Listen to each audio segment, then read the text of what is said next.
You think your mind is the problem. The overthinking, the sudden anger, the waves of anxiety that appear from nowhere. It feels like your thoughts run faster than you can control them. But here's the strange part most people never realize. Your mind isn't out of control. It's simply untrained. And the difference between those two things changes everything. Because if something is broken, you feel helpless. But if something is untrained, it can be strengthened. Right now, most people live inside their minds like passengers. Thoughts appear, emotions follow, reactions happen. Then regret arrives later.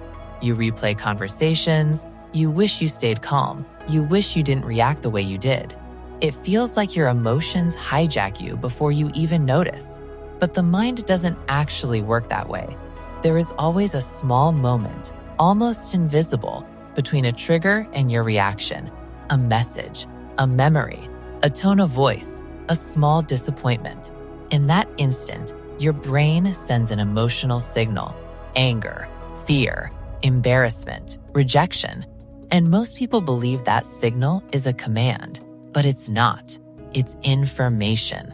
The problem is we respond to emotions the same way we respond to emergencies, instantly, without questioning them. That's why a simple comment can ruin your entire day, why one mistake can spiral into hours of overthinking, why a small argument can become a relationship disaster. Your mind reacts because it believes speed equals survival. Thousands of years ago, that instinct protected us. Today, it mostly creates chaos. So controlling your mind doesn't mean forcing your thoughts to disappear. It means learning how to slow the reaction cycle. This is the part most people skip. They try to fight their emotions. They try to suppress anger, ignore anxiety, push away sadness. But suppressed emotions don't disappear. They just return stronger.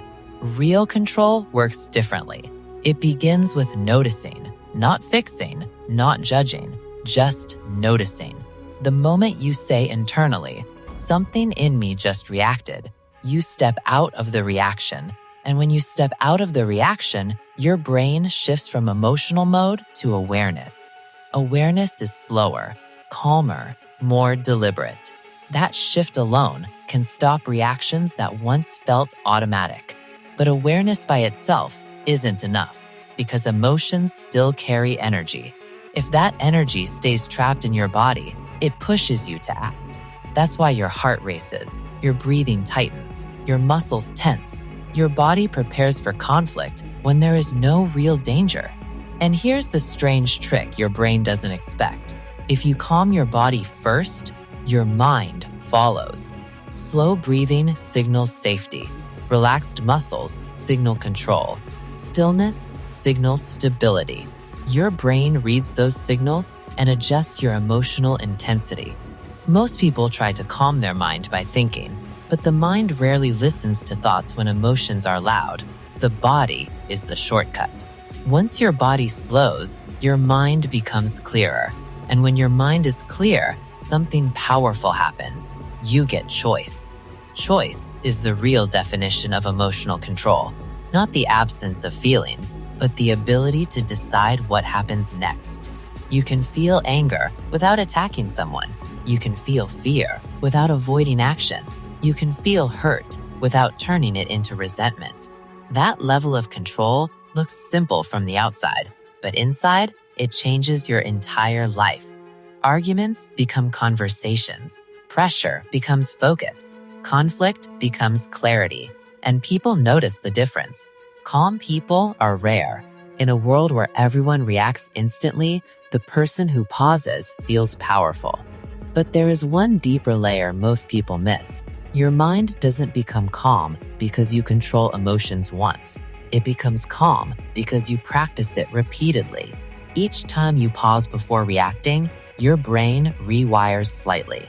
Each time you observe instead of explode, your nervous system learns a new pattern. Slowly, the mind that once felt chaotic becomes steady. Not perfect, just trained. And that's the moment many people realize something unexpected. The problem was never their emotions. The problem was never their thoughts. The real problem was believing they had no control. If you've ever replayed a moment in your head wishing you stayed calm, if you've ever reacted emotionally and regretted it minutes later, if you've ever felt like your mind moves faster than your awareness, then you're already noticing the pattern. And noticing the pattern is the first step to mastering it. That's exactly what we explore here on Moodline. Not motivation, not empty advice, but understanding the psychology behind why your mind works the way it does and how to train it.